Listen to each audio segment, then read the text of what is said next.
हरि ओम सिद्धार्थं सिद्धसंकल्पं सत्यधर्मपरायणं संकल्परहितं साधुं साईनाथं नमाम्यहम् धर्मज्ञं धर्मधीरं तं धर्मतत्त्वस्वरूपिणीं सूक्ष्मधर्मप्रवक्तारं साईनाथं नमाम्यहम् कल्याणगुणसम्पन्नं कलिकल्मनाशनं कामारिं करुणासिन्धुं साईनाथं नमाम्यहम् ज्ञानवैराग्यसम्पन्नं वेदवेदान्तपारगं सकलागमतत्त्वज्ञं साईनाथं नमाम्यहम् ब्रह्मज्ञं भवरोगघ्नं सितप्रज्ञं दयानिधिं शिरीशं शीतमन्दारं साईनाथं नमाम्यहम् मुक्तिप्रदातारं ज्ञानगम्यं सनातनं प्रपन्नार्तिहरं देवं साईनाथं नमाम्यहम् साईनाथं नमाम्यहम् साईनाथं नमाम्यहम्।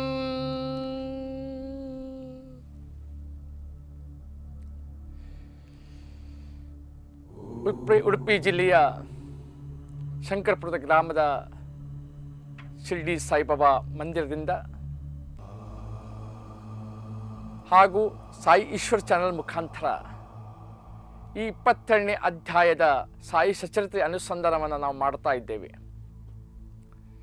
ಧರ್ಮಾರದಲ್ಲಿ ಕುಳಿತಿರುವಂಥ ಶ್ರೀ ಸಾಯಿಗೆ ಅನಂತಾನಂತ ಪ್ರಣಾಮಗಳು ಹಾಗೂ ಈ ಸಂಕೀರ್ತನೆಯನ್ನು ಆಲಿಸುತ್ತಿರುವ ಶ್ರೀ ಆಂಜನೇಯನಿಗೆ ಪ್ರಣಾಮಗಳು ಹಾಗೂ ಭಕ್ತರ ಮರಗಳಿಗೆ ಅವರ ಕಷ್ಟಗಳಿಗೆ ದುಗುಡು ದುಮ್ಮಾನಗಳಿಗೆ ಸಾಂತ್ವನವನ್ನು ಕೊಡ್ತಾ ಇರುವಂಥ ಪೂಜ್ಯ ಶ್ರೀ ಸಾಯಿ ಈಶ್ವರ ಗುರುಜಿಯವರಿಗೆ ಪ್ರಣಾಮಗಳನ್ನು ಮಾಡ್ತಾ ಇದ್ದೇನೆ. ಅದಕ್ಕಿಂತ ಮುಖ್ಯವಾಗಿ ನಮ್ಮದೊಂದು ದೊಡ್ಡ ಸಾಯಿ ಪರಿವಾರ. ಈ ಪರಿವಾರದಲ್ಲಿ ನಿತ್ಯ ಹಲವಾರು ಭಕ್ತರು ನಿತ್ಯವಾಗಿ ಸೇರಿಕೊಳ್ತಾ ಇದ್ದಾರೆ. ಈ ದೊಡ್ಡ ಕುಟುಂಬ ನಮ್ಮದಲ್ಲ, ನೀವೆಲ್ಲರೂ ನಮ್ಮ ಕುಟುಂಬದಲ್ಲಿದ್ದೀರಿ. ಅರ್ಥಾತ್ ಈ ಸಚ್ಚರಿತೆಯನ್ನು ಆಲಿಸುತ್ತಿರುವ ಎಲ್ಲ ಸದ್ಭಕ್ತರು ಭಕ್ತಿಯಿಂದ ಶ್ರವಣಂ ಕೀರ್ತನಂ ಅಂತ ನಾವು ಹೇಳ್ತೀವಿ, ಆ ರೀತಿ ಭಕ್ತಿಯಿಂದ ಕೇಳ್ತಾ ಇರುವ ಎಲ್ಲ ದರ್ಶಕರಿಗೆ ಮಾತೆಯರಿಗೆ ಎಲ್ಲರಿಗೂ ನಾನು ಪ್ರಣಾಮವನ್ನು ಮಾಡ್ತಾ ಇದ್ದೇನೆ. ಹರಿ ಓಂ. ಸದಾ ನಿನ್ನ ವಾಣಿಗಳು ಕಿವಿಗಳಲ್ಲಿ ಮೊರೆಯಲಿ, ಸದಾ ನಿನ್ನ ಸ್ಮೃತಿ ಇರಲಿ ಹೃದಯ ದೇಗುಲದಲ್ಲಿ, ಸದಾ ನಿನ್ನ ಕೃಪೆಗಾಗಿ ಕಳವಳಿಸಲಿ ಜನುಮ, ಸದಾ ನಿನ್ನ ಪೂಜಿಸಲಿ ತನುಮನಗಳು ಜೊತೆಯಲಿ, ಸದಾ ನಿನ್ನ ವಾಣಿಗಳು ಕಿವಿಗಳಲ್ಲಿ ಮೊರೆಯಲಿ, ಸದಾ ನಿನ್ನ ಸ್ಮೃತಿ ಇರಲಿ ಹೃದಯದ ದೇಗುಲದಲ್ಲಿ, ಸದಾ ನಿನ್ನ ಕೃಪೆಗಾಗಿ ಕಳವಳಿಸಲಿ ಜನುಮ, ಸದಾ ನಿನ್ನ ಪೂಜಿಸಲಿ ತನುಮನಗಳು ಜೊತೆಯಲಿ. ನಿನ್ನ ವಾಣಿಗಳು ಸದಾ ನನಗೆ ಅಪ್ಪಳಿಸ್ತಾ ಇರಲಿ. ಸಾಯಿರಾಮ್ ಸಾಯಿರಾಮ್ ಸಾಯಿರಾಮ್ ಸಾಯಿರಾಮ್ ಸಾಯಿರಾಮ್. ನಿನ್ನ ಸ್ಮೃತಿ ಹೃದಯಾಂತರಗಳಲ್ಲಿ ನಾನು ದೇಗುಲದಲ್ಲಿ ಬಂದು ನಿನ್ನನ್ನು ಕಾಣಬೇಕಂತಿಲ್ಲ, ನನ್ನ ಹೃದಯ ಮಂದಿರದಲ್ಲಿ ವಾಸ ಮಾಡಿದ್ದೀಯಾ ಎಂಥ ಭಾವನೆ ನನ್ನಲ್ಲಿ ಮರುಕಳಿಸ್ತಾ ಇರಲಿ. ಹೃದಯ ದೇಗುಲ ಇದು, ಹೃದಯ ಮಂದಿರ. ಸದಾ ನಿನ್ನ ಕೃಪೆಗಾಗಿ ಕಳವಳಿಸಿ ಜನುಮ, ನಾನು ನಿನ್ನನ್ನು ಬಿಟ್ಟು ಇರಲಾರೆ. ನನ್ನ ಮತ್ತು ನಿನ್ನ ಬಾಂಧವ್ಯ ಅನನ್ಯವಾದಂಥ ಬಾಂಧವ್ಯ. ಹಾಗಾಗಿ ನಿನ್ನ ಕೃಪೆಗಾಗಿ ಪ್ರತಿಕ್ಷಣ ನಿನ್ನನ್ನು ನಾನು ಕಾಯಬೇಕೆನ್ನುವಂಥ ಈ ಜನ್ಮ ಇರಲಿ ನಂದು. ಸದಾ ನಿನ್ನ ಪೂಜಿಸಲಿ ತನು ಮನಗಳು, ನನ್ನ ತನು ಮನ ಎಲ್ಲ ನಿನ್ನನ್ನೇ ಪೂಜಿಸ್ತಾ ಇರಲಿ. ಮಾನಸವಾಗಿ ನಿನಗೆ ನಾನು ಕಾಕಡ ಆರ್ತಿನೋ, ಮಧ್ಯಾಹ್ನದ ಆರ್ತಿನೋ, ಸಾಯಂಕಾಲದ ಆರ್ತಿನೋ ಅಥವಾ ಸೇಜಾರ್ತಿನೋ ಎಲ್ಲ ನಿನ್ನ ಅನುಸಂಧಾನ ಅನುಷ್ಠಾನ ಮಾನಸವಾಗಿ ಎಲ್ಲೇ ಇದ್ದರೂ ಸಹ ಅದು ಕೈಗೊಳ್ತಾ ಇರಲಿ. ಅದಕ್ಕಾಗಿ ಒಂದು ಮಾತು ಇದೆ, ಕೆಟ್ಟದನ್ನು ಕೇಳಬೇಡ, ಕೆಟ್ಟದನ್ನು ನೋಡಬೇಡ, ಕೆಟ್ಟದನ್ನು ಆಡಬೇಡ. ಹೌದು, ಇದು 3 ಸಾಧ್ಯತೆ ಇದೆಯಾ? ಕೆಟ್ಟದನ್ನು ಕೇಳಬೇಡ, ಕೆಟ್ಟದನ್ನು ನೋಡಬೇಡ, ಕೆಟ್ಟದನ್ನು ಆಡಬೇಡ. ಹೌದು, ಆದರೆ ಮನೋಭೂಪಿಕೆ ಎಂಬುದು ಒಂದು ಶೂನ್ಯವಾಗಿದ್ದು ಇದು ಅದನ್ನು ಕೂಡಲೇ ಬಿಡುವಂಥದ್ದಲ್ಲ. ಅದು ಸದಾ ಅಲ್ಲಿ ಒಂದಲ್ಲ ಒಂದರ ವಿಜೃಂಭಣೆಯ ನಾಟಕ ನಡೆದೇ ಹೋಗ್ತದೆ. ಅದು ಸೃಷ್ಟಿ, ಇದು ಸೃಷ್ಟಿ ನಿಯಮ, ಮಾಯಾ ವಿಲಾಸ. ಆಧ್ಯಾತ್ಮಿಕ ಸಾಧನೆಗೆ ತೊಡಗಿರೋರಿಗೆ ಯಾವುದು ಸೂಕ್ತ? ಮಾತೆ ಅಥವಾ ಮೌನನ? ಮಾತಾ ಅಥವಾ ಮೌನನ? ಯಾವುದು ಮೇಲೆಂಬ ಪ್ರಶ್ನೆ ಬಂದರೆ ಮೌನವೇ ಲೇಸೆಂಬುದು ನಿಜವಾದರೂ ಮಾತು ಅಷ್ಟೇ ಪ್ರಾಮುಖ್ಯತೆ. ನಾವು ಎರಡನ್ನ ಇಟ್ಕೊಂಡ್ರೆ ನಾವು ಮೌನದಿಂದ ಇರುವುದು ಒಳ್ಳೆಯದೋ ಲೇಸೋ, ಅಥವಾ ಮಾತು ಆಡೋದೇ ಲೇಸೋ ಅಂತ ಹೇಳಿದ್ರೆ ಅದಕ್ಕೆ ಪ್ರಶ್ನಾರ್ಥಿತವಾಗಿ ಇಲ್ಲಿ ಹೇಳ್ತಾ ಇದ್ದಾರೆ, ಮಾತು ಅಷ್ಟೇ ಪ್ರಮುಖ ಮತ್ತು ಮೌನವೇ ಲೇಸೋ ಅಂದರೆ ನಿಜವಾದ ಸಹ ಮಾತೂ ಸಹ ಅಷ್ಟೇ ಪ್ರಮುಖ. ಮಾತೇ ಮುತ್ತು ಮಾತೇ ಮೃತ್ಯು. ವ್ಯರ್ಥವಾದ ಅರ್ಥವಿಲ್ಲದ ಮಾತಿನಿಂದ ಅನರ್ಥವೇ ಸಂಭವಿಸುತ್ತದೆ. ಮಾತು ಮುತ್ತು ಹೌದು, ಅನರ್ಥನ ಹೌದು. ಮಾತಿನಿಂದ ವಾದ ವಿವಾದವು ಜನಿಸುವುದು. ಆದರೆ ಮಾತುಗಳು ಒಣ ಹರಟೆಯಾಗಿ ಲೌಕಿಕವಾಗಿ ಬೇಕಿದ್ದ ಮಾತುಗಳ ಚರ್ಚೆಯಿಂದ ಇವೆಲ್ಲ ತೊಂದರೆ ಆಗ್ತದೆ. ಆದರೆ ಅದೇ ಮಾತು ಗುರುಮುಖದಿಂದ ಬಂದರೆ ಮಾತಾಡ್ತೇವೆ. ನಾವು ಅಲ್ಲಸದ ವಿಷಯದಲ್ಲಿ ಮಾತಾಡ್ತೇವೆ. ಅದು ಗುರುಮುಖದಿಂದ ಬರುವಂದ್ರ ವಾಣಿ ಹೇಗಿರ್ತದೆ? ಅದು ಜ್ಯೋತಿರ್ಲಿಂಗದ ಸ್ವರೂಪ. ಇದನ್ನೇ ಪ್ರಭುದೇವರು ಒಂದೆರಡು ಹೇಳ್ತಾರೆ, ಅರಿತು ಆಡಿದ ಮಾತು ಪರತತ್ವ. ಅರಿತು ಆಡಿದ ಮಾತು ಪರತತ್ವ, ಮೆರೆತು ಆಡಿದ ಮಾತು ಮಾಯೆ. ಮಾತುಗಳು ಮನುಷ್ಯನ ಅಂತರಂಗದ ಕತ್ತಲೆ ಕಳೆಯುವಂತಹ ಬೆಳಕಿನ ಹಣತೆಗಳಾಗಬೇಕು. ಮಾತು ಹೆಚ್ಚು ಕಡಿಮೆ ಆದರೆ ಅದರಿಂದ ನೇತಾಡಬೇಕಾಗುವಂಥ ಸಂಕಟ ಎದುರಾಗಿ ಆಗುತ್ತದೆ. ಸಾಧಕರಿಗೆ ಮೌನ ಬೇಕು.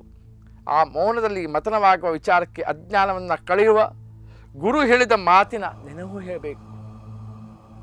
ಮಾತು ಮಂತ್ರವಾಗಲಿ, ಮಾತೇ ಉಪದೇಶವಾಗಲಿ. ಋಷಿಗಳು ಆಡುವ ಒಂದೊಂದು ಮಾತು ಅರ್ಥಪೂರ್ಣ. ವಾಲ್ಮೀಕಿ ಕ್ರೌಂಚ ಪಕ್ಷಿಯ ಆರ್ತನಾದ ಕೇಳಿದಾಗ ಸಂಕಟದಿಂದ ಆಡಿದ ಮಾತೆ ಅದೇ ವ್ಯಾಕರಣಬದ್ಧವಾದ ಕಾವ್ಯವನ್ನೇ ರಚಿಸಬಲ್ಲ ಸತ್ಯದ ಒಂದು ರಾಮಾಯಣದ ದರ್ಶನ ಆಯಿತು. ಕಿವಿಗಳಲ್ಲಿ ಗುರುವಾಣಿ ಮಾರ್ದನಿಸುತ್ತಿದ್ದ ಇದ್ದರೆ ಹೃದಯ ಮಂದಿರ ಆತನ ಆವಾಸಕ್ಕೆ ಯೋಗ್ಯವಾದ ಪವಿತ್ರ ತಾಣವಾಗವಲ್ಲದು. ಮನವೆಲ್ಲೋ ತನವೆಲ್ಲೋ ಆದರೆ ಲೌಕಿಕವು ಸಿದ್ಧಿಸದೆ, ಆಧ್ಯಾತ್ಮಿಕವು ದಕ್ಕದೆ ಜನ್ಮವೇ ದಂಡವೇ ಆಗ್ತದೆ. ಲೌಕಿಕದಲ್ಲಿರುವ ವರ್ಣರಂಜಿತ ಸುಖಗಳನ್ನೆಲ್ಲ ಎಟುಕದಂತೆ ಮಾಡಬಲ್ಲ ಕಾಂಚನದ ಕೊಂಡಿಗೆ ಸಿಕ್ಕಿದ ಎರೆಹುಳವಾಗದೆ ಜಲದಲ್ಲಿ ಹಾಯಾಗಿ ತೇಲುವ ಮತ್ಸ್ಯದಂತಿರಲಿ ನಮ್ಮ ಮನ. ಹೇಗೆ ಅಲ್ಲಿ ಮೀನು ನೋಡಿ, ಮತ್ಸ್ಯ ತನ್ನಷ್ಟಕ್ಕೆ ತಾನೇ ಅದೇ ತನ್ನ ಪ್ರಪಂಚ ಅಂತ ತಿಳ್ಕೊಂಡು ಈಜಾಡ್ತದೆ, ಅದರಲ್ಲಿ ಸುಖವನ್ನು ಪಡ್ತದೆ. ಆಕೆಗೆ ಗುರು ಕೃಪೆ ಎಂಬ ಸಾಗರದಲ್ಲಿ ಆಸೆ ಎಂಬ ಕುಣಿಕೆಗೆ ಸಿಕ್ಕಿಸಿದ ಹುಳುವನ್ನು ತಿನ್ನಲು ಹೋಗಿ ಮೃತ್ಯುವ ಕರಾಳ ಮುಷ್ಟಿಗಳಲ್ಲಿ ಸಿಕ್ಕಿ ನರಳುವ ದೌರ್ಭಾಗ್ಯ ದೂರಾಗಿ ಕರುಣಾ ಸರದಿಯಲ್ಲಿ ಹಾಯಾಗಿ ಈಜಿಕೊಂಡು ಆಸೆ ಎಂಬ ಕೊಕ್ಕೆಗೆ ಸಿಕ್ಕದೇ ಇರುವ ಸೌಭಾಗ್ಯ ನಮ್ಮದಾಗಲೆಂಬ ತುಡಿತ ಸದಾ ಹೃದಯದಲ್ಲಿ ಇದ್ದರೆ ಪೈಶಾಚಿಕ ಯೋಚನೆಗಳಿಗೆ ಅಲ್ಲಿ ಸ್ಥಳ ಇರುವುದಿಲ್ಲ. ನಮಗೆ ಗುರುವಾಣಿ ಬೇಕು. ಆ ಗುರುವಾಣಿ ಇದ್ದರೆ ನಮಗೆ ಯಾವುದೇ ಒಂದು ಪೈಶಾಚಿಕ ಮನೋಭಾವನೆಗೆ ದಾರಿ ಇರುವುದಿಲ್ಲ. ನಮಗೆ ಬೇಕಿರುವುದು ಬೇಡವಾದುದನ್ನು ಎಂಬುದನ್ನು ಈಗ ಆ ಗುರುವೇ ಮನ ಕಾಣಬಲ್ಲ. ಧ್ಯಾನಿಸು ಗುರುವನು ಮನವೇ ಎಂದು ಬೇಡುತ್ತೇವೆ ನಿಜ. ಆದರೆ ಸಾಯಿನಾಥನನ್ನು ಹೇಗೆ ಧ್ಯಾನಿಸಬೇಕು? ಇಂಥದ್ದೇ ಒಂದು ರೂಪವನ್ನು ಸಾಯಿಗೆ ಸೀಮಿತಗೊಳಿಸಿ ಹೀಗೆಂದು ಭಾವಿಸುವುದು ತಪ್ಪಾದಿತು. ಅವನ ರೂಪ, ಆತನ ಶಕ್ತಿ, ಪ್ರಕೃತಿ ಅಗಾಧ, ಸರ್ವಶಕ್ತಿಮಾನ್ ನಮ್ಮ ಬಾಬಾ. ಅವರನ್ನು ಅಳೆಯುವ ಯೋಗ್ಯತೆ ಸಾಮರ್ಥ್ಯ ನಮಗಿಲ್ಲ, ಸಾಧ್ಯತೆಯೇ ಇಲ್ಲ. ಗುರುವಿನ ವರ್ಣನೆಯನ್ನು 1000 ಮುಖದ ಆದಿಶೇಷನು ತನ್ನ 1000 ನಾಲಿಗೆಗಳಿಂದ ವರ್ಣಿಸಲು ಅಸಮರ್ಥವೆನ್ನುತ್ತದೆ ಪುರಾಣ ಶಾಸ್ತ್ರಗಳು. ಗುರುವಿನ ವರ್ಣನೆ ಮಾಡ ಹೋಗಿ ವಿಫಲನಾಗುವುದಕ್ಕಿಂತ ಗುರುಗಳ ಪಾದದ್ವಯಗಳ ಸ್ಮರಣೆ ಮಾಡಿ ಸಫಲತೆಯತ್ತ ಸಾಗುವುದೇ ಉಚಿತ ಮಾರ್ಗ. ಆದ್ದರಿಂದ ನಮಗೆ ಶಾಶ್ವತ ಆನಂದ ಸುಖ ಮೂಲ ಕೃತಿಯಲ್ಲಿ ಹೇಮಾಡ್ ಪಂತರು ಗುರುಗಳ ಧ್ಯಾನವನ್ನು, ಅವರ ಶ್ರೀಚರಣಗಳ ಸ್ಮರಣೆ ಹೇಗೆ ಮಾಡಬಹುದು, ಯಾವುದಕ್ಕೆ ಹೋಲಿಸಿದರೆ ಚಂದವಾಗಿತ್ತು ಎಂಬುದನ್ನು ಮನೋಹರವಾಗಿ ಒಂದು ಕಡೆ ವಿವರಿಸಿದ್ದಾರೆ. ಗುರುವಿನ ಚಿತ್ರಣವನ್ನು ಬಹಳ ಅವರ ಲೆಖನಿಕೆಯಲ್ಲಿ ಒಂದು ಕಡೆ ವಿವರಿಸಿದ್ದಾರೆ. ಕೃಷ್ಣ ಪಕ್ಷದ ಆರಂಭದಲ್ಲಿ ಚಂದ್ರ ಮುದುಡಲು ಆರಂಭಿಸುತ್ತಾನೆ. ಕೃಷ್ಣ ಪಕ್ಷಕ್ಕೂ ಆತನ ಅರಳುವಿಕೆಗೂ ಒಂದಕ್ಕೊಂದು ವಿರುದ್ಧ. ಮುದುಡಿದಂತೆಲ್ಲ ಕಳಾಹೀನವಾಗಿ ಕ್ಷೀಣವಾದ ಬೆಳಕನ್ನು ಹೊರಸೂಸುವ ಚಂದ್ರ ಆಗ ಅನಾಕರ್ಷಕ. ಅಮಾವಾಸ್ಯೆ ದಿನವಂತೂ ಬೆಳಗುವ ಚಂದ್ರ ಕತ್ತಲಲ್ಲಿ ಮುಳುಗಿ ಕಾಣದಾಗ್ತಾನೆ. ರಾತ್ರಿಯನ್ನು ಅಗಸವನ್ನು ಕಡುಕತ್ತಲು ತಾನಾಗಿ ಆವರಿಸಿಬಿಡ್ತದೆ. ಈ ರೀತಿ ಇರುವಾಗ ಕತ್ತಲೆ ಆವರಿಸಿದಾಗ ಎಲ್ಲೆಲ್ಲೂ ನಿಶೆ. ಅದರ ನಂತರ ಕೂಡಲೇ ಶುಕ್ಲ ಪಕ್ಷದ ಆರಂಭಕ್ಕೆ ಕಾಲಚಕ್ರ ಮುನ್ನುಡಿ ಬರೆಯುತ್ತದೆ. ಕತ್ತಲ ಸಮುದ್ರದಲ್ಲಿ ಪೂರ್ಣವಾಗಿ ಹೂತು ಹೋದ ಚಂದ್ರನ ಛಾಯೆ ಅಸ್ಪಷ್ಟ ಬೆಳಕನ್ನು ಸುಸುತ್ತಾ ಆಶಾ ಕಿರಣಗಳ ಉಗಮಕ್ಕೆ ಕಾರಣರಾಗುತ್ತಾ ಮರು ಬೆಳಗಿನಲ್ಲಿ ಕೊಂಚ ಕಳಾಪೂರ್ಣವಾಗಿ ಜಗದೊಳಗೆ ಇಣುಕುತ್ತಾನೆ. ನಿಶಾ ರಾಣಿಯ ಹಿಡಿತಕ್ಕೆ ಮತ್ತೆ ಸಿಕ್ಕಿಬಿದ್ದರೆ ಎಂಬ ಭಯಕ್ಕೆ ಏನೋ ಬಹು ನಿಧಾನವಾಗಿ ಅಗಸದ ಅಂಗಳಕ್ಕೆ ಕಾಲಿಡುತ್ತಾನೆ ಚಂದ್ರ. ಗಗನ ಲೋಕಕ್ಕೆ ಸೇತುವೆಯಂತಿರುವ ಮಹಾವೃಕ್ಷಗಳ ಪುಷ್ಪವಾದ ಕೊಂಬೆಗಳ ನಡುವೆ ಗೋಚರಿಸುವ ಚಂದ್ರನನ್ನ ಕಂಡು ಸಂಭ್ರಮಿಸಿದವರಾರು. ವೃಕ್ಷಗಳ ಹರವಾದ ಕೊಂಬೆಗಳ ನಡುವೆ ಕಣ್ಣಾ ಮುಚ್ಚಲೆಯಾಡುವ ಚಂದ್ರಮನ ಸೌಂದರ್ಯಕ್ಕೆ ಪ್ರಫುಲ್ಲಗೊಳ್ಳದವರಾರು. ನಾವು ಕತ್ತುದ್ದ ಮಾಡಿ ರಾತ್ರಿಯೆಲ್ಲ ಕಾದು ಕಾದು ನೋಡಿ ನಿದ್ದೆಗೆಡುವಂತಾಗುವುದಕ್ಕಿಂತ ಅದಕ್ಕೆ ಸಮಾನವಾದ ದೃಶ್ಯವನ್ನು ಹಗಲ ಕಣ್ಮುಂದೆ ನೋಡಬಾರದಕ್ಕೆ. ಇವೆಲ್ಲ ನಾವು ಪ್ರಕೃತಿಯ ನಿಯಮದಲ್ಲಿ ಕಾಣುತ್ತೇವೆ. ಚಂದ್ರ ಕೃಷ್ಣ ಪಕ್ಷ, ಶುಕ್ಲ ಪಕ್ಷ, ಅಮಾವಾಸ್ಯೆ ಅವು ಕಳಾಯಿನ ಆಗುವುದು, ಪುನಃ ಹುಣ್ಣಿಮೆಯಲ್ಲಿ ಪ್ರಭಾವಶಾಲಿಯಾಗುವುದು. ಆದರೆ ನಾವು ಹಗಲಲ್ಲಿ ಆ ಚಂದ್ರನನ್ನು ಕಾಣಬಹುದವೇ? ಇದೇ ಕಾಣಬಹುದು. ಧ್ಯಾನ ಮಾಡುವಾಗೆಲ್ಲ ಇಂಥ ಮನಮೋಹಕ ದೃಶ್ಯ ಗೋಚರಿದರೆ ಎಷ್ಟು ನಮಗೆ ಉಲ್ಲಾಸ. ನಾವು ಧ್ಯಾನ ಮಾಡ್ತಾ ಕೂತಿದ್ದೀವಿ, ಇಂಥ ದೃಶ್ಯವೇ ನಮ್ಗೆ ಕಾಣಬೇಕು. ಆದರೆ ನಮಗೆ ಸದ್ಗುರು ಬಾಬಾರವರೇ ಈ ಸುಂದರ ದೃಶ್ಯದ ಸಾಕಾರ ರೂಪ. ಅವರು ಕುಳಿತಿರುವ ಭಂಗಿ ಈ ದೃಶ್ಯದ ಪ್ರತ್ಯಕ್ಷ ರೂಪ. ಕಾಲು ಮಡಚಿ ಕುಳಿತ ಭಂಗಿ ಮನಮೋಹಕ. ಬಲಗಾಲನ್ನ ಎಡಗಾಲಿನ ಮಂಡಿಯ ಬಳಿ ಇರಿಸಿ ಕುಳಿತಿರುವ ಸಾಯಿಯ ಎಡಗೈ ಬೆರಳುಗಳು ಬಲಗಾಲಿನ ಪಾದಗಳ ಬೆರಳುಗಳ ಮೇಲೆ ಹರಡಿವೆ. ನೀವು ಸಾಯಿ ಮೂರ್ತಿಯನ್ನ ನೋಡಿ. ಬಲಗಾಲಿನ ಹೆಬ್ಬೆರಳು ಎಡಗೈನ ಹೆಬ್ಬೆರಳು ತೋರು ಬೆರಳುಗಳ ನಡುವೆ ಕಾಣುತ್ತಾ ಇದೆ. ಚಾಚಿರುವ ಎಡಗೈ ಬೆರಳುಗಳ ನಡುವೆ ಕಾಣುವ ಅವರ ಬಲವಾದ ಆ ಹೆಬ್ಬೆರಳೆ ಬೆಳಗುವ ಚಂದ್ರ. ಆ ಬೆರಳುಗಳೇ ಮಹಾವೃಕ್ಷದ ಶಾಖೆಗಳು. ಆ ಪರಮ ಪಾವನ ಪಾದದ ಚಿತ್ರಣವನ್ನೇ ಮನಸ್ಸಲ್ಲಿ ಅಹಂಕಾರ ಮಮಕಾರವನ್ನು ತ್ಯಜಿಸಿ ಧ್ಯಾನಿಸಬೇಕು.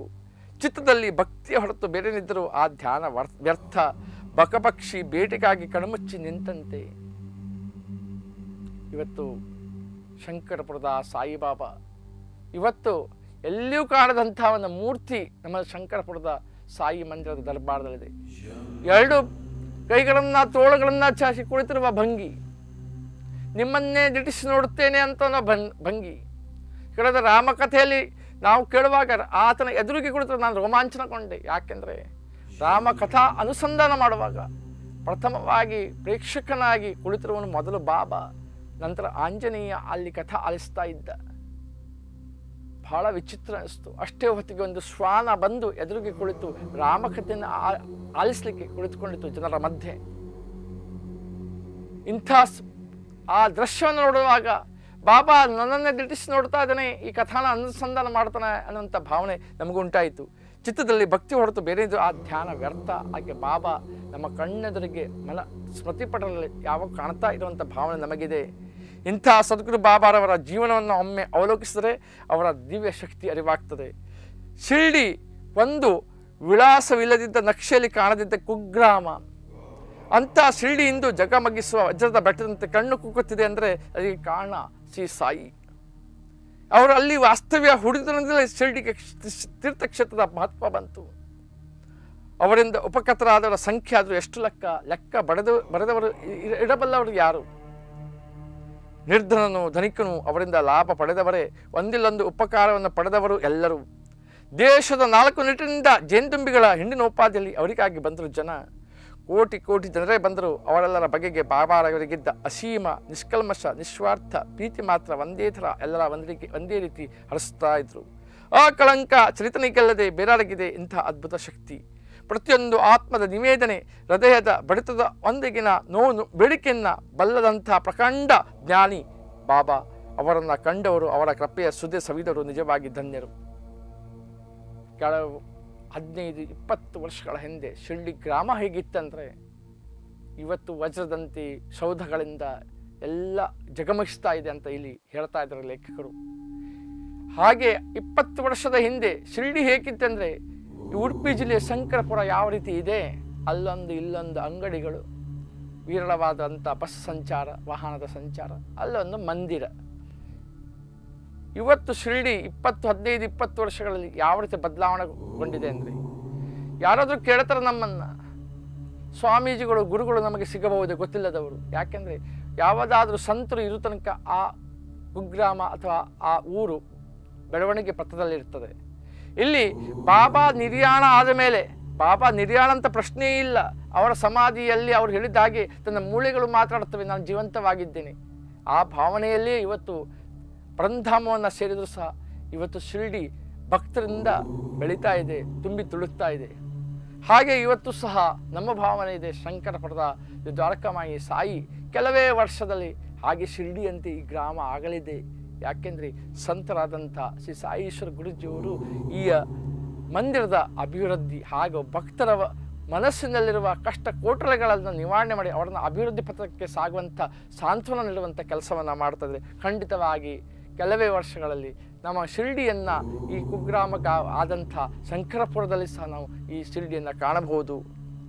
ಅವರನ್ನು ಬಾಬಾರನ್ನು ಕಂಡು ಅವರ ಕೃಪೆ ಸುದ್ದಿ ಸವಿದರು ನಿಜವಾಗಿ ಧನ್ಯರು. ಅಂಥವರ ಜೀವನದಲ್ಲಿ ಅಪೂರ್ಣವಾಗಿ ಉಳಿಯುವ ಯಾವುದೊಂದು ಸಂಗತಿಯೂ ಇಲ್ಲ. ಬಾಬಾರವರನ್ನು ಹಲವು ರೂಪಗಳಲ್ಲಿ, ಹಲವು ರೀತಿಗಳಲ್ಲಿ, ಹಲವು ಥರದಲ್ಲಿ ಕಂಡವರಷ್ಟು ಮಂದಿ ಒಮ್ಮೊಮ್ಮೆ ಬ್ರಹ್ಮಲೀನವಾದ ಧ್ಯಾನಯೋಗಿ ಪರಮೇಶ್ವರನಂತೆ ದೀರ್ಘಮೌನಿಯಾಗಿ ಪ್ರಕಟಗೊಳ್ತಾ ಇದ್ದರು. ಒಮ್ಮೊಮ್ಮೆ ಚೈತನ್ಯಘನ ಆನಂದಮೂರ್ತಿಯಾಗಿ ಹಸನ್ಮುಖಿಯಾಗಿ ಕುಶಲ ಸಂಭಾಷಣೆಯಲ್ಲಿ ತೊಡಗಿರುತ್ತಾ ಇದ್ದರು. ಬಾಬಾರವರು ಎಂದು ದರ್ಪ ತೋರಿದವರಲ್ಲ. ಭಕ್ತ ಜನರೆಲ್ಲ ಅವರ ಸುತ್ತ ಮುಗಿಬಿದ್ದು ಗಿಜಿ ಎನ್ನುವಷ್ಟು ಸಂದಣಿ ಇರ್ತಾ ಇತ್ತು. ಅವರ ಉಪದೇಶಗಳೆಲ್ಲ ಮಾರ್ಮಿಕ. ಇವತ್ತು ನಾವು ಸಹ ಸಾಯಿ ದರ್ಬಾರ್ ಶಂಕರಪುರದಿಂದ ಈ ಪ್ರವಚನ ಮಾಲಿಕೆಯನ್ನು ನಾವು ನೀಡ್ತಾ ಇದ್ದೀವಿ. ಇವತ್ತು ನಾವು ಈ ಪ್ರವಚನ ಮಾಲಿಕೆ ನೀಡ್ತಾ ಇರುವ ಸಂದರ್ಭದಲ್ಲಿ ಇವತ್ತು ಅವಲೋಕಿಸಿದೆ. ಇವತ್ತು ಸಾಯಿ ಮಂದಿರದಲ್ಲಿ ಮುಂಜಾನೆಯಿಂದ ಈಗ ಮಧ್ಯಾಹ್ನ ತನಕ ಅಲ್ಲಿ ಗಿಜಿಗಿಜಿರು ಭಕ್ತರು ಗುರುಜೀವನನ್ನ ಕಂಡು ಬಾಬಾರ ನಮ್ಮ ಮುಖಾಂತರ ಅವರ ಏನು ನುಡಿಗಳು ಬರ್ತವೋ ಅದೇ ಬಾಬಾವರ ನುಡಿಗಳು ಅಂತ ಭಾವನೆಯಿಂದ ಕಾಯ್ತಾ ಸಾಂತ್ವನ ಪಡೆಯಬೇಕಂತ ಬಾಬಾರವರಿಗೆ ಗುರುಜಿಯವರಿಗೆ ಕಾಯ್ತಾ ಇದ್ದಾರೆ. ಗುರುಜಿಯವರು ಹಸನ್ಮುಖರಾಗಿ ಮೌನಿಯಾಗಿ ಅವರಿಗೆ ಕೆಲವೊಂದು ವಿಚಾರಗಳನ್ನು ಹೇಳ್ತಾ ಸಾಂತ್ವನ ನೀಡ್ತಾ ಇದ್ದಾರೆ. ಅಂಥ ಗುರುಗಳು ನಮಗೆ ಬೇಕು. ಕೆಲವೊಮ್ಮೆ ಕಥೆಯ ಮೂಲಕ ಮತ್ತೊಮ್ಮೆ ಉದಾಹರಣೆಗಳು ತರುವ ಬಗೆಯಿಂದ ಕೆಲವೊಮ್ಮೆ ನವಿರಾದ ಹಾಸ್ಯಚಿತ್ರಗಳಿಂದ ಪಾಠ ಮಾಡ್ತಾ ಇದ್ರು ಶ್ರೀ ಶಿರ್ಡಿ ಸಾಯಿಬಾಬಾ. ಒಮ್ಮೊಮ್ಮೆ ಶಾಂತವಾದ ತುಂಬು ಸರದಿಯಂತಿದ್ದರೆ ಒಮ್ಮೊಮ್ಮೆ ಪ್ರಚಂಡವಾದ ಅಗ್ನಿ ಉಗುಳುವ ಬೆಂಕಿ ಪರ್ವತವೇ ಆಗಿಬಿಡ್ತಾ ಇದ್ರು. ಅವರು ಅದು ಹೇಗೆ ಇರಲಿ, ಎಲ್ಲೇ ಇರಲಿ, ಭಕ್ತರ ಪಾಲಿಗೆ ಮಾತ್ರ ಅವರು ಅತ್ಯಾಕರ್ಷಕ ಮೋಹನ ರೂಪದ ಕೃಷ್ಣ. ಅವರ ವದನಾರವಿಂದ ಕಂಡಷ್ಟು ಸಾಲದು, ಅವರ ಮಂಜುಳ ಧ್ವನಿಯನ್ನು ಕೇಳಿದಷ್ಟು ಮನ ತಣಿಯದು. ಅವರ ಸಾನ್ನಿಧ್ಯವೇ ಸಂತೋಷದ ಚಿಲುಮೆ, ಅದರ ಜಲವೃಷ್ಟಿ ಶೀತಲ ಬಿಂದುಗಳ ಸಿಂಚನವೇ ನಮಗೆ ಬೇಕು. ಮತ್ತಷ್ಟು ಬೇಕು, ಮತ್ತಷ್ಟು ಬೇಕು ಎನಿಸುತ್ತಿತ್ತು ಅಲ್ಲಿದ್ದ ಪ್ರತಿಯೊಂದು ಜೀವಕ್ಕೂ. ಅವರ ಲೀಲೆಗಳ ಲೆಕ್ಕವಿಡುವುದು ಒಂದೇ, ಬಣವೆಯಲ್ಲಿನ ಹುಲ್ಲಿನೆಳೆಗಳ ಸಂಖ್ಯೆ ಎಣಿಸ ಹೋಗುವುದು ಒಂದೇ. ತನ್ನ ಭಕ್ತರಿಗೆ ಒದಗಬಹುದಾದ ಅವಘಡ ಸಂಕಟಗಳನ್ನು ಮೊದಲೇ ಬಾಬಾರವರು ಊಹಿಸಿ ಎಚ್ಚರಿಕೆಯನ್ನು ಕೊಡ್ತಾ ಇದ್ರು. ಭಕ್ತರಿಗೆ ಅಲ್ಲಿ ಬಂದಂಥ ಭಕ್ತರು ಏನಾದರೂ ಅವಘಡ ಅನಾಹುತ ಸಂಭವಿಸ್ತದೆ ಅಂತಂದರೆ ಅದನ್ನೇ ಮೊದಲೇ ಲೆಕ್ಕಿಸಿ ಅವರನ್ನು ಕಾಪಾಡ್ತಾ ಇದ್ರು. ಇದಕ್ಕೊಂದು ಉದಾಹರಣೆ ಈ ಕಥೆಯಲ್ಲಿ ಬರ್ತಾ ಇರ್ತಾರೆ. ಸರ್ದಾರ್ ಕಾಕಾ ಸಾಹೇಬ್ ಮಿರಿಕರ ಮಗ ಬಾಳಾ ಸಾಹೇಬರು ಚಿತ್ತಳಿಗೆ ಪ್ರಯಾಣ ಮಾಡ್ತಾಯಿದ್ರು. ದಾರಿಯಲ್ಲಿ ಹಾಗೆ ಶಿರ್ಡಿಗೆ ಬಂದು ಬಾಬಾರವರ ದರ್ಶನ ಪಡೆದು ಯೋಗಕ್ಷೇಮವನ್ನು ವಿಚಾರಿಸ್ತಾರೆ. ಆಗ ಬಾಬಾರವರು ನಮ್ಮ ದ್ವಾರಕಾಮಾಯಿ ನಿನಗೆ ಗೊತ್ತಿದೆಯೇ ಅಂತ ಕೇಳ್ತಾರೆ. ಮಿರಿಕರಿಗೆ ಅರ್ಥವಾಗಲಿಲ್ಲ. ಸುಮ್ಮನೆ ಕುಳಿತುಕೊಳ್ತಾರೆ. ಪುನಃ ಬಾಬಾರವರು ಬಂದು ಹೇಳ್ತಾರೆ, ನೀನು ಈಗ ಕುಳಿತಿರುವುದು ದ್ವಾರಕಾಮಾಯಿ. ಅವಳು ತನ್ನ ತೊಡೆ ಮೇಲೆ ಕುಳಿತಿರುವ ಮಕ್ಕಳ ಅಪಾಯಗಳನ್ನೆಲ್ಲ ದೂರ ಮಾಡ್ತಾಳೆ. ಈ ಮಾತೆಯ ದಯಾಮಯಳು. ಅವಳ ಭಕ್ತರಿಗೆ ಯಾವ ಕಷ್ಟಗಳು ಬರುವುದಿಲ್ಲ. ಅವಳ ತೊಡೆಯ ಮೇಲೆ ಕುಳಿತರೆಂದರೆ ಸಾಕು, ಅವರ ತೊಂದರೆಗಳು ನಿವಾರಣೆ ಆದಂತೆ, ಅವಳ ನೆರಳಿನಲ್ಲಿ ಆಶ್ರಯ ಪಡೆದವರು ಆಶೀರ್ವಾದ ಪಡೆದಂತೆ ಅಂತ ಹೇಳ್ತಾರೆ. ಎಷ್ಟೋ ಮಂದಿ ಭಕ್ತರು ಶಿರ್ಡಿಗೆ ಹೋಗ್ತಾರೆ, ಬಾಬಾರವರ ದರ್ಶನ ಮಾಡ್ತಾರೆ. ಆದರೆ ಪೂರ್ವ ಇತಿಹಾಸದ ದ್ವಾರಕಾಮಾಯಿ ಬಗ್ಗೆ ಕೆಲವರಿಗೆ ಮಾಹಿತಿಯೇ ಇಲ್ಲ. ಮೂಲವಾಗಿ ವಾಸಿಸ್ತಾ ಮಾಡ್ತಾ ಇದ್ದರು ದ್ವಾರಕಾಮಾಯಿ ಬಾಬಾರವರು. ತದನಂತರ ಸಮಾಧಿಸ್ಥರಾದ ಮೇಲೆ ಅವರ ಸಮಾಧಿ ಆದದ್ದು ಬಾಬಾರವರ ಈಗಿರುವ ಸಮಾಧಿಯ ಜಾಗ, ಬಾಬಾ ಮೂರ್ತಿ ಇರುವ ಜಾಗ. ಬಾಬಾ ಅಲ್ಲಿ ಮಹಾರಾಜರಂತೆ ಕಂಗೊಳಿಸ್ತಾ ಇದ್ದಾನೆ. ಅದಕ್ಕಿಂತ ಆ ಸಮಾಧಿ ಸ್ಥಾನಕ್ಕಿಂತ ದ್ವಾರಕಾಮಾಯಿ ನಮ್ಮೆಲ್ಲರ ಭಕ್ತರ ಕಷ್ಟ ನೋವುಗಳನ್ನೆಲ್ಲ ದೂರ ಮಾಡಬಲ್ಲಂಥ ಸದಾ ಅಗ್ನಿಕುಂಡದಲ್ಲಿ ಅಲ್ಲಿ ಅಗ್ನಿ 1913ರಿಂದ ಉರಿತಿರುವ ಉದಿ ನಮ್ಗೆ ವಿಭೂತಿ ಪ್ರಸಾದ ಬರ್ತಾ ಇದೆ. ಅದು ದ್ವಾರಕಾಮಾಯಿಯಿಂದ. ಅಲ್ಲಿ ಬಾಬಾರವರು ಉರಿಸುವ ಒಲೆಗಳು, ಬಾಬಾರವರು ಧ್ಯಾನಕ್ಕೆ ಕುಳಿತಿರುವ ಬಂಡೆಗಲ್ಲು. ಹಾಗಾಗಿ ಯಾರು ಅಲ್ಲಿ ಬಾಗಿಲು ಪ್ರವೇಶ ಮಾಡ್ತಾರೋ ನನ್ನ ಅಜ್ಜನ ಮನೆಗೆ ಹೋದಂಥ ಭಾವನೆ ಎಲ್ಲ ಭಕ್ತರಿಗೆ ಬರ್ತಾರೆ. ಅಜ್ಜ ನನ್ನ ಮುತ್ತಜ್ಜ, ನನ್ನ ತಂದೆಯ ಮನೆ, ನನ್ನ ಅಜ್ಜನ ಮನೆ ಅಂತ ಭಾವನೆ ಬರ್ತದೆ. ಅದಕ್ಕೆ ಬಾಬಾರು ಹೇಳಿದರೆ ದ್ವಾರಕಾಮಾಯಿ ಯಾರು ಕಾಲಿಡ್ತಾರೋ ಅವರ ಎಲ್ಲ ಕಷ್ಟಗಳು ದುಮ್ಮಾನಗಳು ದೂರವಾದಂತೆ ಹೇಳಿ. ಆ ಭಾವನೆ ಭಕ್ತರಿಗೆ ಬರಬೇಕು. ಕೇವಲ ಶಿರ್ಡಿಯ ಸಮಾಧಿಯನ್ನು ಪಡೆದುಕೊಂಡು ಹೋಗಿ ಅಲ್ಲಿರುವ ದ್ವಾರಕಾಮಾಯಿ, ಅಲ್ಲಿಂದ ಚಾವುಡಿ, ಎಲ್ಲ ಸ್ಥಳಗಳನ್ನು ನೋಡಿಕೊಂಡು ಅದರ ಅರ್ಥ ಅದರಲ್ಲಿರುವ ಜಾಗದ ಮಹಿಮೆಯನ್ನು ತಿಳ್ಕೊಂಡು ಹೋಗಬೇಕು. ಆಗ ಅವ್ರು ಹೇಳ್ತಾರೆ, ಯಾರು ಬಂದರೂ ಸಹ ಈ ದ್ವಾರಕಾಮಾಯಿಯಲ್ಲಿ ಕಾಲಿಟ್ಟರೆ ಅವರ ತೊಂದರೆಗಳು ನಿವಾರಣೆ ಆದಂತೆ, ಅವಳ ನೆರಳಿನಲ್ಲಿ ಆಶ್ರಯ ಪಡೆದರು ಆಶೀರ್ವಾದ ಪಡೆದಂತೆ. ನಂತರ ಅವರಿಗೆ ಉದಿಯನ್ನು ಕೊಟ್ಟು ಅವರ ಮಸ್ತಕದ ಮೇಲೆ ಅಭಯನ ಅಷ್ಟು ಇಟ್ಟು ಆಶೀರ್ವಾದ ಮಾಡ್ತಾ ಇದ್ರು ಬಾಬಾರವರು ಎಲ್ಲಿ ದ್ವಾರಕಾಮಾಯಿಯಲ್ಲಿ. ಮಿರಿಕರವರು ಇನ್ನೂ ಅಲ್ಲಿ ಬಂದವರು ಹೊಡ್ಲಿಕ್ಕೆ ಅನುವಾಗುತ್ತಾರೆ. ಆಗ ಬಾಬಾ ಹೇಳ್ತಾರೆ, ಲಂಬು ಬಾವ್ ಅಂದರೆ ಅರ್ಥ ಸರ್ಪ ನಾಗ, ನಿನಗೆ ಗೊತ್ತಿದೆ ಅಂತ ಕೇಳ್ತಾರೆ. ನಂತರ ತಮ್ಮ ಎಡಮುಷ್ಟಿಯನ್ನು ಸರ್ಪದಂತೆ ಅಲ್ಲಾಡಿಸುತ್ತಾ, ಅವನು ಬಹಳ ಭಯಂಕರ. ಆದರೆ ದ್ವಾರಕಾಮಾಯಿಯ ಮಕ್ಕಳನ್ನು ಏನು ಮಾಡ್ತಾನೆ ಆತ? ದ್ವಾರಕಾಮಾಯಿ ಅವರನ್ನು ಕಾಪಾಡುತ್ತಿರುವಾಗ ಸರ್ಪ ಏನು ಮಾಡುತ್ತದೆ ಅಂತ ಹೇಳ್ತಾರೆ. ಅಲ್ಲಿದ್ದವರೆಲ್ಲರೂ ಬಾಬಾರವರ ಈ ಮಾತಿನ ಅರ್ಥ ತಿಳಿಯಲು ಕಾತರರಾಗ್ತಾರೆ. ಆದರೆ ಬಾಬಾ ಅವರನ್ನು ಕೇಳುವ ಧೈರ್ಯ ಯಾರಿಗೂ ಉಂಟಾಗೋದಿಲ್ಲ. ಬಾಳಾ ಸಾಹೇಬರು ಬಾಬಾರವರಿಗೆ ನಮಸ್ಕರಿಸಿ ಶ್ಯಾಮ ಅವರೊಡನೆ ಮಸೀದಿ ಬಿಟ್ಟು ಹೋಗ್ತಾರೆ. ಬಾಬಾರವರು ಶ್ಯಾಮ ಅವರಿಗೆ ಮಿರಿಕರ್ ಅವರೊಡನೆ ಪ್ರಯಾಣ ಮಾಡುವಂತೆ ಹೇಳ್ತಾರೆ. ಶ್ಯಾಮ ಅವರು ಈ ವಿಷಯವನ್ನು ಬಾಳಾ ಸಾಹೇಬರಿಗೆ ತಿಳಿಸಿದಾಗ ಅವರು ಬೇಡ ಅಂತಾರೆ. ಬಾಳಾ ಸಾಹೇಬರ ಅಭಿಪ್ರಾಯವನ್ನು ಶ್ಯಾಮ ಅವರು ಬಾಬಾ ಅವರಿಗೆ ತಿಳಿಸ್ತಾರೆ. ಆಗ ಬಾಬಾ ಅವರು, ಸರಿ ಹೋಗಬೇಡ, ನಾವು ಯಾವಾಗಲೂ ಒಳ್ಳೆಯದನ್ನೇ ಅನ್ನಿಸಬೇಕು, ಒಳ್ಳೆಯದನ್ನೇ ಮಾಡಬೇಕು, ಆದರೆ ಏನಾಗಬೇಕು ಅದು ಆಗಿಯೇ ಬಿಡ್ತದೆ. ಸ್ವಲ್ಪ ಕ್ಷಣದಲ್ಲಿ ಬಾಳಾ ಸಾಹೇಬರು ಪುನಃ ಯೋಚಿಸಿ ಶ್ಯಾಮರನ್ನು ಕರೆದು ಅವರು ತಮ್ಮ ಜೊತೆಯಲ್ಲಿ ಬರಬಹುದೆಂದುಕೊಂಡರು. ಶ್ಯಾಮ ಇದನ್ನು ಬಾಬಾ ಅವರಿಗೆ ತಿಳಿಸಿ ಅವರ ಅನುಜ್ಞೆಯನ್ನು ಪಡೆದು ಬಾಳಾ ಸಾಹೇಬರ ಸಂಗಡ ಹೊರಟು ಹೋಗ್ತಾರೆ. ಚಿತ್ತೋಳಿಯನ್ನು ರಾತ್ರಿ 9 ಗಂಟೆಗೆ ದಾಟಿದಾಗ ಆ ಮಾರುತಿ ದೇವಸ್ಥಾನದಲ್ಲಿ ತಂಗಿಕೊಳ್ಳುತ್ತಾರೆ. ಕಚೇರಿಯ ವರಿಷ್ಠರು ಬಂದಿರಲಿಲ್ಲ, ಆದ್ದರಿಂದ ಮಾತನಾಡುತ್ತಾ ಕುಳಿತಾರೆ. ಬಾಳಾ ಸಾಹೇಬರು ಪತ್ರಿಕೆಯನ್ನು ಓದುತ್ತಾ ಚಾಪೆ ಮೇಲೆ ಕುಳಿತುಕೊಂಡಿದ್ದಾರೆ. ಆಗ ಅವರ ಮೈ ಮೇಲಿದ್ದ ಹೊದಿಕೆ ಮೇಲೆ ಯಾರಿಗೂ ತಿಳಿಯದಂತೆ ಒಂದು ಸರ್ಪ ಬಂದು ಕುಳಿತಿತ್ತು. ಅವರ ಜವಾನ ಇದನ್ನು ನೋಡಿ ಹಾವು ಹಾವು ಅಂತ ಕೂಗಿಕೊಳ್ಳುತ್ತಾನೆ. ಬಾಳಾ ಸಾಹೇಬರು ನಡುಗಲಾರಂಭಿಸ್ತಾರೆ. ಶ್ಯಾಮ್ ಅವರು ಚಕಿತರಾಗ್ತಾರೆ. ಸದ್ದಿಲ್ಲದೆ ಕೋಲು ತರಲು ಹೊರಟು ಹೋಗ್ತಾರೆ. ಸ್ವಲ್ಪ ಹೊತ್ತಿನಲ್ಲಿ ಸರ್ಪವು ಬಾಳಾ ಸಾಹೇಬರನ್ನು ಬಿಟ್ಟು ಕೆಳಗಿಳಿಯುತ್ತದೆ. ಕೂಡಲೇ ಅದನ್ನು ಹೊಡೆದು ಕೊಣುತ್ತಾರೆ. ಈ ಅಪಾಯವನ್ನು ಬಾಬಾ ಅವರು ಮೊದಲೇ ನಿರೀಕ್ಷಿಸಿ ಅವರಿಂದ ಹೇಗೆ ಪಾರು ಮಾಡಿದ್ರು? ಯಾಕೆಂದರೆ ಮುಂಚೆನೇ ಅವರು ಹೇಳಿದ್ರು, ಲಂಬೋ ಭಾವು ಸರ್ಪ ನಿನಗೆ ಗೊತ್ತಿದೆಯೇ? ಸರ್ಪದಿಂದ ಕೈಯಾಡಿಸಿದ್ರು ಬಾಬಾ ಅವರು, ಅವರನ್ನು ಪಾರು ಮಾಡ್ತಾರೆ. ಅದರಿಂದ ಬಾಳಾ ಸಾಹೇಬರಿಗೆ ಬಾಳಾ ಸಾಹೇಬ್ ಮಿರಿಕರ್ ಬಾಬಾ ಅವರೆಲ್ಲ ಭಕ್ತಿ ಬಹಳ ದೃಢವಾಗತ್ತೆ. ಬಾಪು ಸಾಹೇಬ್ ಬೂಟಿ ಇಂಥವುದೇ ಕತೆ. ಪ್ರಸಿದ್ಧ ಜ್ಯೋತಿಷ್ಯಾದ ಶ್ರೀ ನಾನಾ ಡೆಂಗ್ಳೆಯವರು ಶಿರ್ಡಿಯಲ್ಲಿ ಬಾಪು ಸಾಹೇಬ್ ಬೂಟಿ ಅವರಿಗೆ ಈ ದಿನ ನಿಮಗೆ ಗ್ರಹತೆಗಳು ಸರಿಯಾಗಿಲ್ಲ, ಅಪಾಯವಿದೆ ಅಂತ ಹೇಳ್ತಾರೆ.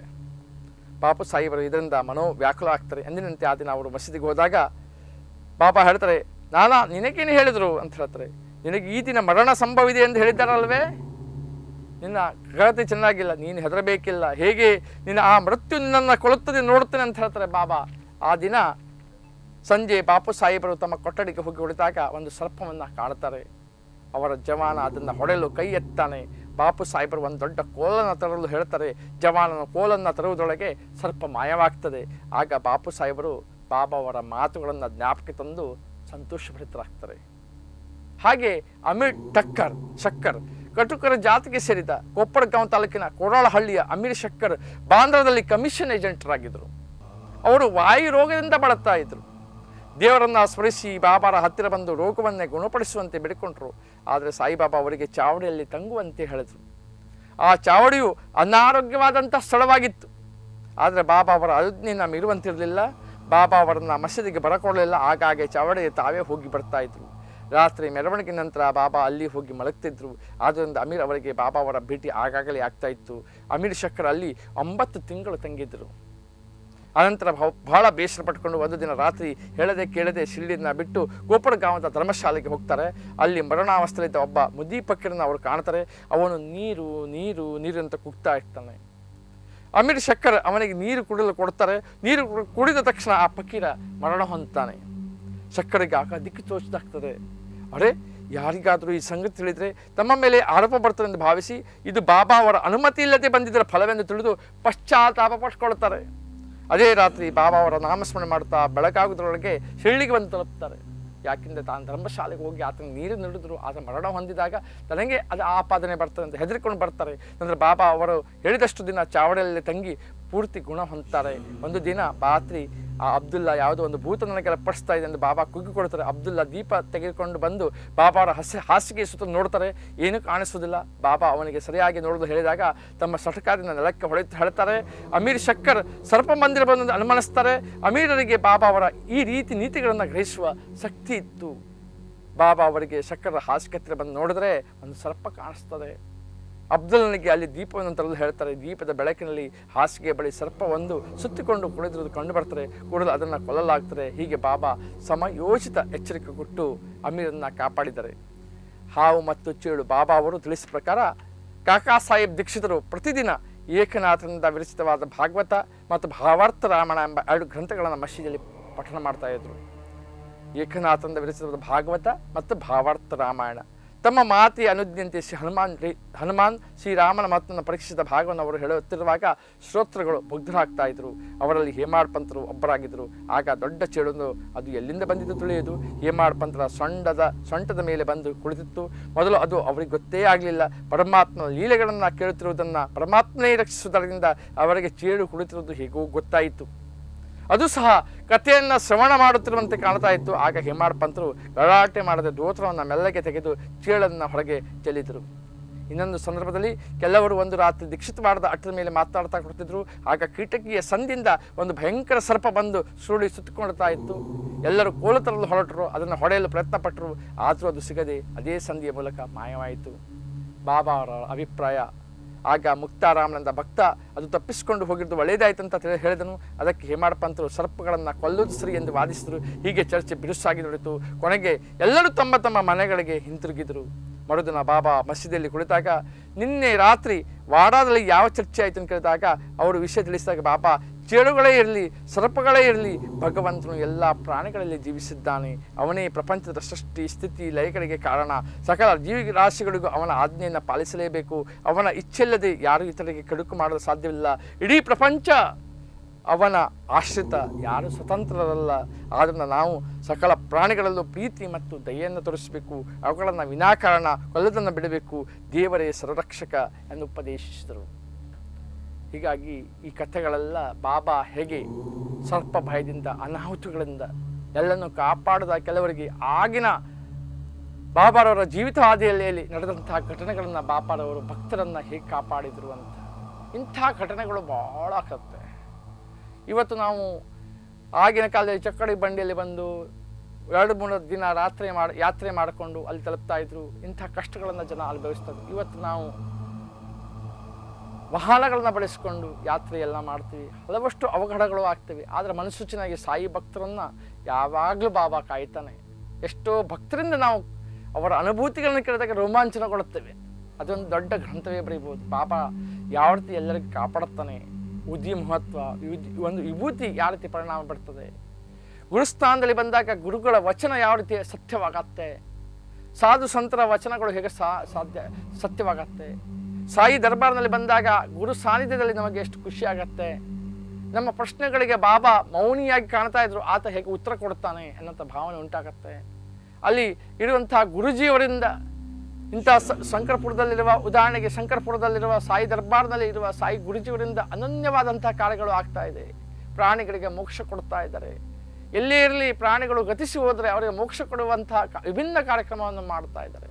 ಹೀಗೆ ಮಾಡಿ ಭಕ್ತ ಜನರಿಗೆ ಅವರ ಸಂಕಟಗಳನ್ನು ಪರಿ ಮಾಡುವಂಥ, ಮಾನಸಿಕವಾಗಿ ಶಾಂತಿ ಕೊಡುವಂಥ ನಾಮ ಜಪ, ನಮ್ಮನ್ನೇ ನಾವು ಗುಣಪಡಿಸಿಕೊಳ್ಳಬಹುದಂಪ ದಿವ್ಯ ದೃಷ್ಟಿಯ ವಚನವನ್ನು ಕೊಡ್ತಾ ಇದ್ದಾರೆ. ಅದನ್ನು ನಾವು ಅರ್ಥ ಮಾಡಿಕೊಂಡು ಮುಂದುವರಿಯಬೇಕು. ಹೇಗೆ ಬಾಬಾರವರು ತಮ್ಮ ಭಕ್ತರನ್ನ ಹೇಗೆ ಕಾಪಾಡ್ತಿದ್ರು, ಹಾಗೆ ಎಲ್ಲ ಸಾಧು ಸಂತರು ನಮ್ಮ ಜೊತೆಗಿದ್ದಾರೆ. ನಮ್ಮ ಜೊತೆಗೆ ಅವರು ಅದನ್ನು ಅರ್ಥ ಮಾಡಿಕೊಳ್ಳುವಂಥ ಶಕ್ತಿ ನಮಗೆ ಬೇಕು. ಆ ದಿವ್ಯಾನುಭವದ ಶಕ್ತಿನ ಪಡೆಯಲು ನಾವು ಸನ್ನದ್ಧರಾಗಬೇಕು. ಅದರ ಆ ಮಟ್ಟವನ್ನು ತಲುಪಲು ನಾವು ಮೂಲತಃ ಶಿಕ್ಷಣ, ಅಂದರೆ ನಾವು ಶಿಕ್ಷಣ ಪಡೆಯುವಾಗ ಹೇಗೆ ನಾವು LKG UKG ಹೇಗೆ ಮಾಡ್ತೇವೆ, ಆ ಸ್ಥಾನವನ್ನು ಮೊದಲು ನಾವು ನಮ್ಮ ಧ್ಯಾನ, ಭಗವಂತ, ಆಧ್ಯಾತ್ಮಿಕದ ಒಂದು ಚಟುವಟಿಕೆಯನ್ನು ನಾವು ತೊಡ್ಕೊಳ್ಬೇಕು. ಅದ ನಂತರ ನಾವು ಈ ವಿಷಯದಕ್ಕೆ ಕೈ ಹಾಕಲಿಕ್ಕೆ ಅಥವಾ ಭಗವಂತನ ಗುರುವನ್ನು ಅರ್ಥ ಮಾಡ್ಕೊಳ್ಳಿಕ್ಕೆ ಸಾಧ್ಯ ಆಗ್ತದೆ. ಇಷ್ಟು ಹೇಳಿ ನಾನು ಈ ಕಥಾನುಸಂಧವನ್ನು ಇಲ್ಲಿ ಮುಗಿಸ್ತಾ ಇದ್ದೇನೆ. 22ನೇ ಅಧ್ಯಾಯ ಎಲ್ಲರಿಗೂ ಈ ಅಧ್ಯಾಯ ಭವ ಸಂಕಟಗಳಿಂದ ಬಾಬಾ ಹೇಗೆ ಕಾಪಾಡಿದಾನೋ ಅವನು ನಮ್ಮೆಲ್ಲರನ್ನ ಈ ಭವ ಸಂಕಟಗಳಿಂದ ಪಾರು ಮಾಡಲಿ ಅಂತ ಶ್ರೀ ಸಾಯಿಗೆ ಪ್ರಣಾಮ ಮಾಡುತ್ತಾ ಈ ಕಥಾನುಸಂಧಾನವನ್ನು ನಾನು ಪೂರ್ಣ ವಿರಾಮ ಹಾಕ್ತಾ ಇದ್ದೀನಿ. ಎಲ್ಲರಿಗೂ ಶುಭವಾಗಲಿ ಹೇಳ್ತಾ ಸರ್ವೇ ಜನ ಸುಖಿನೋ ಭವಂತು, ಲೋಕ ಸಮಸ್ತ ಸುಖಿನೋ ಭವಂತು. ಹರಿ ಓಂ ಹರಿ ಓಂ. ಅನಂತಕೋಟಿ ಬ್ರಹ್ಮಾಂಡ ನಾಯಕ ರಾಜಾದಿರಾಜ ಯೋಗಿರಾಜ ಪರಬ್ರಹ್ಮ ಶ್ರೀ ಸಚ್ಚಿದಾನಂದ ಸದ್ಗುರು ಸಾಯಿನಾಥ್ ಮಹಾರಾಜ್ ಕಿ ಜೈ. ಹರಿ ಓಂ.